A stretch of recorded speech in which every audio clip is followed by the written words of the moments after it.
রোজা রেখে video game খেলা যাবে কি না? রোজা রেখে আমরা এমন কোনো কাজ করবো না যেটা অনর্থক অহেতুক কাজ। নবী সাল্লাল্লাহু আলাইহি ওয়াসাল্লাম বলেছেন, মাল্লাম ইয়াদা কাওলা যুরি ওয়াল আমাল বিহি আবিল জাহাল ফালাইসা লিল্লাহি হাজাতান ইয়াদা তাআমা ওয়া শারাবা।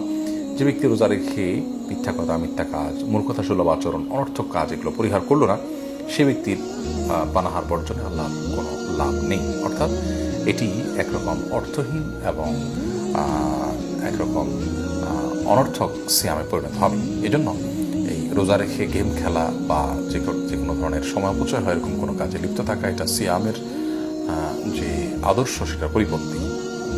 সিয়াম আমাদেরকে যে বার্তা দেয়, সিয়াম আমাদেরকে যে শিক্ষা দেয়, যে মেসেজ দেয়, সেটা হলো আমরা এর মাধ্যমে নিজেকে সংযমী করব। আমরা পানাহার থেকে বিরত থাকি, অথচ পানাহারের প্রয়োজন আছে আমাদের, এখান থেকে আমরা সংযম শিখি মূলত। ঠিক একইভাবে ভিডিও গেমস খেলতে ইচ্ছা করছে, আবার করার সুযোগও আছে, তারপর আমরা করব না, কারণ সফল ইমানদারের বৈশিষ্ট্য